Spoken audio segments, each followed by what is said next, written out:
Mon général, la police d'audience est rangée pour vous rendre les honneurs et vous présente les prévenus qui comparaissent à l'audience de ce jour. Commandant police d'audience, adjudant Kalonji Kalala, Justin. L'audience de la haute cour militaire ce jour est ouverte à mon pied repos. En vous ordre, mon général.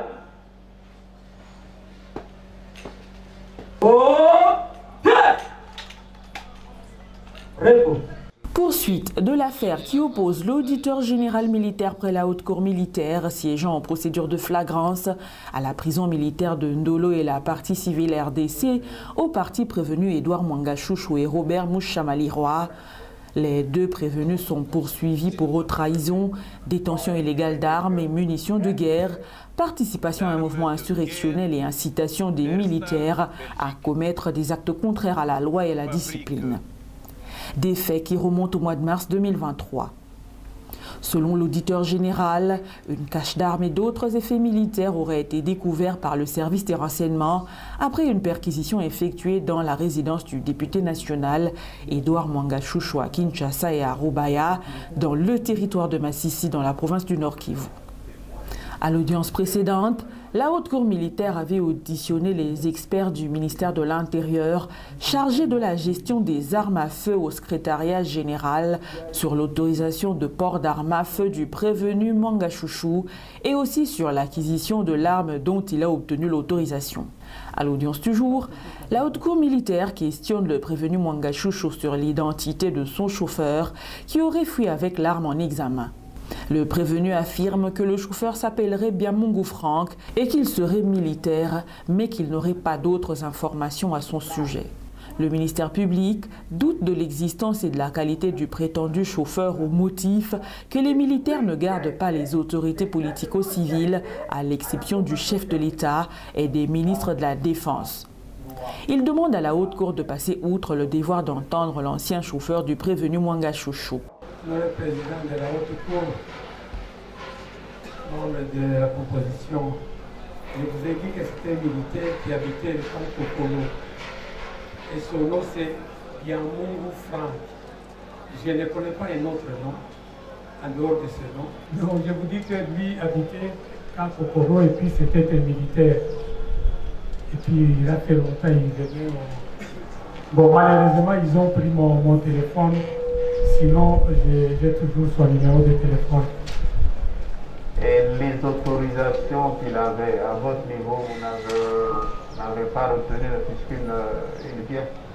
Non, non, je n'ai jamais retenu ces papiers.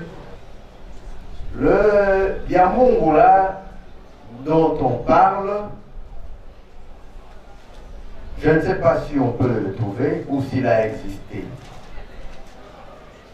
Pour des raisons suivantes.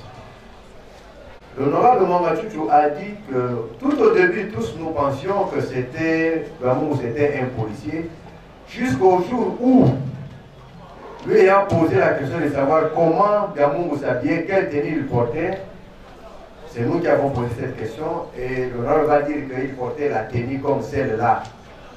C'est à partir de ce moment-là que nous avons su que c'était un militaire. Or,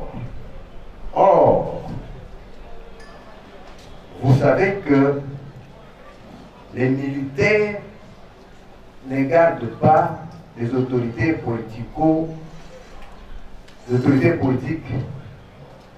civiles.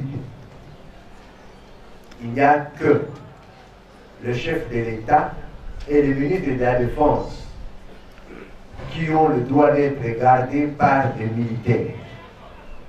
Toutes les autres autorités politiques sont gardées par la police, par des policiers.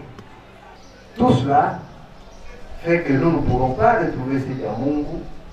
Même s'il peut être tapis quelque part, il ne se présentera pas. Il ne se présentera pas. Voilà, Monsieur le Président. Au lieu que de tourner, de tournoyer, et pour quelqu'un qui ne viendra pas, on peut constater puis passer. Les avocats de la partie prévenue Mwanga Chouchou ne sont pas du même avis que le ministère public. Ils demandent à la haute cour militaire de poursuivre cette démarche. Nous ne comprenons pas que l'organe d'investigation, celui-là qui a plus de pouvoir d'investigation que peut-être tous ici. Refuse, estimant que ça ne sert à rien, il faut passer outre au motif que ce monsieur serait pas à sa place en tant que garde. Là n'est pas la question, puisque moi-même personnellement, j'ai plusieurs fois été transporté sur la moto par les gens qui viennent du camp Kokolo, qui sont militaires. Et je ne savais pas, c'est quand on nous arrête qu'il dit non, non, non, militaire. Et puis je me rends compte que c'est un militaire. Cela n'est pas dit que non, puisqu'il y a des égalités comme ça, s'il y a un fait qui peut apporter, que la Cour peut relever, et lui, pour éclairer sa religion, on ne doit pas l'appeler, parce qu'il n'était pas à sa place. Cela, je pense que vous ne suivrez pas, Monsieur le Président, cette façon de voir. Nous estimons qu'il est des bons droits, que vous puissiez toujours, pour l'éclairage, parce que nous ne voulons pas un procès qui s'est fait dans une certaine précipitation. Puis certains dit passer outre, c'est-à-dire il vous invite à prendre comment dirais-je, à tirer des conséquences qui peuvent être fâcheuses sur notre client.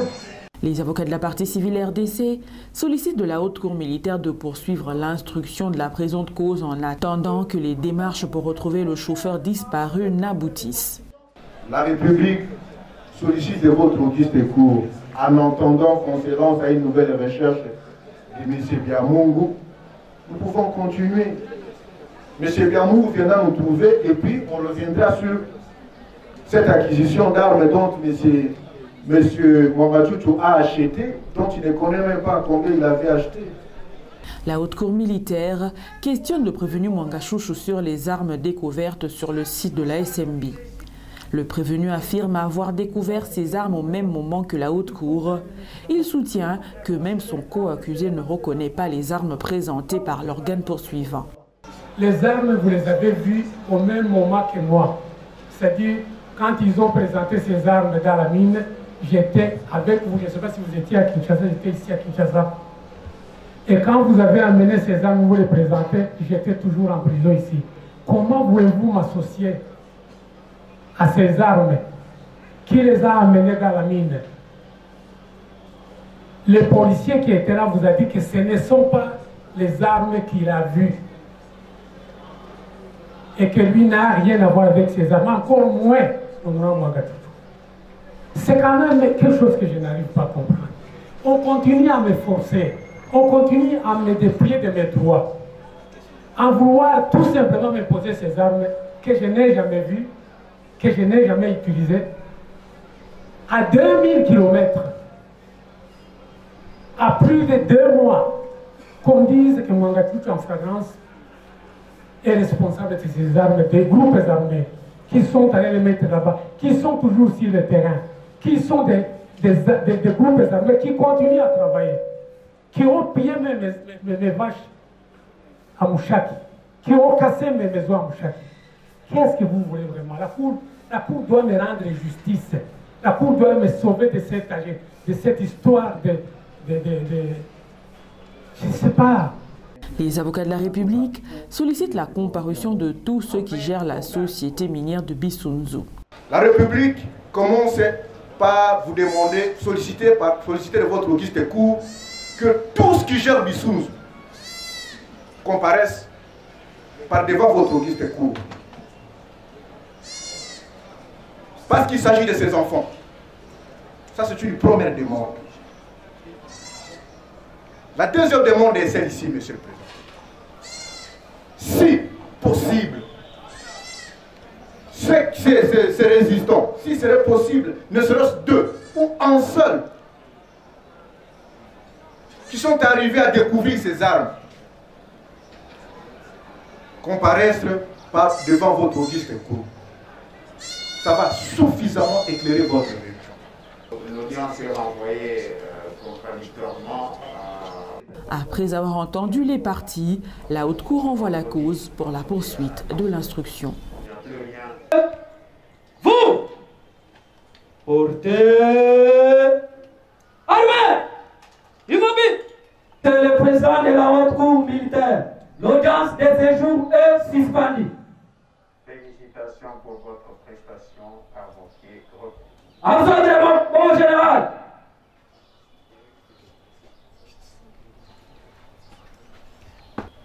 Armes au